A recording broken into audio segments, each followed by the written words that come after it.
Hello po sa inyong lahat mga ka-crypto. Ako po si Pinoy Crypto Trader at sa video na ito ay muli po natin pag-uusapan ang tungkol dito kay Pi Network. Pero bago po tayo magpatuloy ay pakibasa na lamang po muna ang disclaimer dito sa ibaba ng ating screen. At ayan, kung titignan po natin ang technical analysis, si Pi ay dumaan po sa matinding cycle. Sa unang bahagi po ng taong 2025, ngayon po yan, ay tumaas ito ng hanggang $3. Pero agad din po siyang bumagsak at saka siya po ay nag-form or bumuo ng descending triangle. Yan, ang descending triangle ay isa po itong bearish na pattern. Pero nitong mga huling linggo ng buwan ng April ay nag-stabilize na po itong si Pi sa mga presyong 0.60 or 60 cents. At mula dito ay unti-unti itong bumuo ng accumulation phase. Yan, kapag sinabi nating accumulation phase ay ito po yung nagbibigay siya ng opportunity para tayo ay makabili sa presyong ito. Ayan, at noong nabasag po yung resistance sa presyong 0.85 hanggang 0.90 ay dito na po siya nagkaroon ng malakas na breakout. Sa loob lamang ng 2 araw ay nalagpasan po niya ang presyong $1.50. Yan, ang kanyang relative strength index naman or RSI ay nasa 87. Indikasyon po yan na sobrang bullish ang market. Yan, meron po tayong nakikita rito na chart. Yan, daily chart time frame po ito ng Pi Network USDT na trading pair at mula po ito sa datos ni OKX. Yung nandito po sa pinakaibabang bahagi nito ay yan po yung Relative Strength Index or RSI indicator. Yan, kitang-kita natin na yung kanyang line chart ay lampas na po sa 70 na level. Yan, ayan, nag-i-indicate po yan na sobrang bullish ang market. Yan, bagamat overbought na technically, ito rin ay maaring sinyalis ng matibay na kumpiyansa sa direksyon ng presyo. Ang susunod po na batayan natin ay ang resistance sa presyong 1.80 hanggang $2.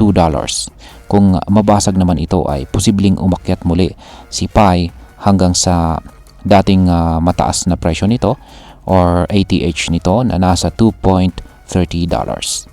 Yan, at kung talagang malakas po talaga ang bullish momentum ay baka aabot na po siya sa $2.80. Pero kung hindi naman masustain ang presyo sa $1.50, mari po itong bumagsak pabalik sa price range na $1 hanggang $1.10. Yan, chinek ko po kanina yung chart natin kay Pi Network at siya nga ay nasa mga presyong $1. Yan, kaya mukhang ito po yung kanyang kinalabasan. Hindi po niya nagawang i-sustain ang presyo sa $1.50. Kaya bumalik po siya or bumaba po siya sa price range na $1 to $1.10.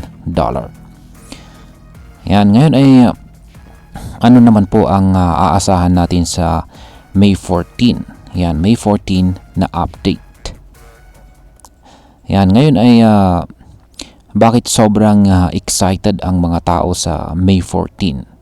Una ay inaasahan po kasi ang isang malaking ecosystem update sa petsang ito.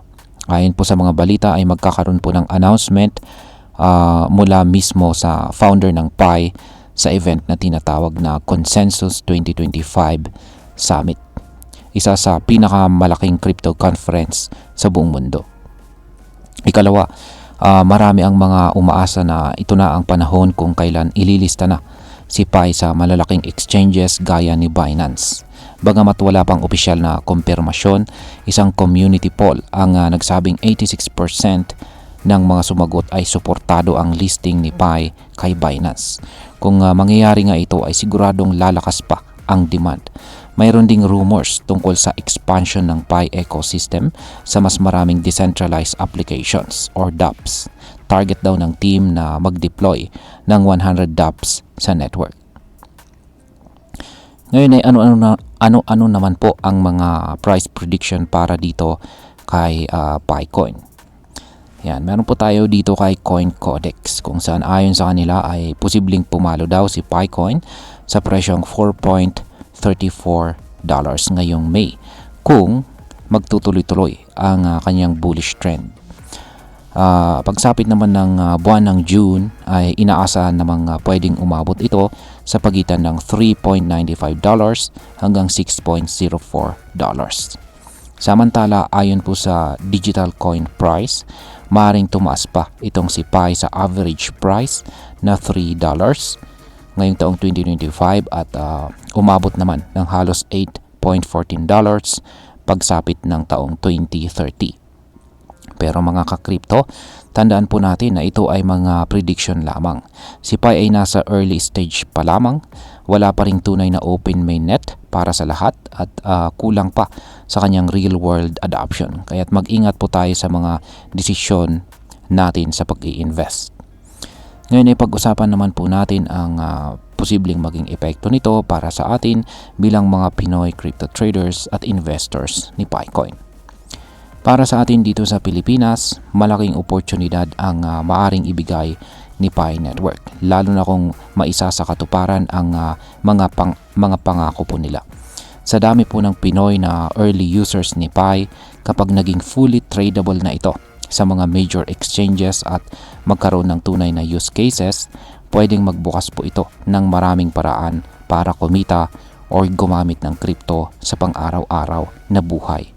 Kung totoo ngang lalabas ang update sa May 14 at maganda ang mga balita, maaari itong magdulot ng panibagong wave ng interest mula sa mga Pinoy, lalo na yung mga matagal nang nagmimina ng Pi sa kanilang cellphone. Bilang panghuli, ang masasabi ko naman tungkol dito ay sa ngayon, si Pi Network ay nasa make or break moment. Marami po siyang potensyal pero kulang pa sa konkretong resulta. Kung maging maayos ang ecosystem update at magkaroon po ng malinaw na direksyon ang project, posibleng umangat po ang presyo ng tuloy-tuloy. Pero kung puro hype lang ito at walang tunay na adoption, maaaring bumalik din ang presyo sa dati nitong antas. At yan, ang payo ko po ay mag-observe po tayo, mag-research at wag po tayong masyadong ma-hype. Kung holder ka na ng Pi, magandang bantayan po natin or abangan natin ang May 14 update. Bukas na po yan. Pero kung bago ka pa lamang po, ay mas makakabuting pag-aralan mo munang mabuti bago pumasok. Kaya ayan, hanggang dito na lamang po tayo sa video na ito mga ka-crypto. Marami pong salamat sa panonood. Ingat po tayo lagi at God bless po sa ating lahat.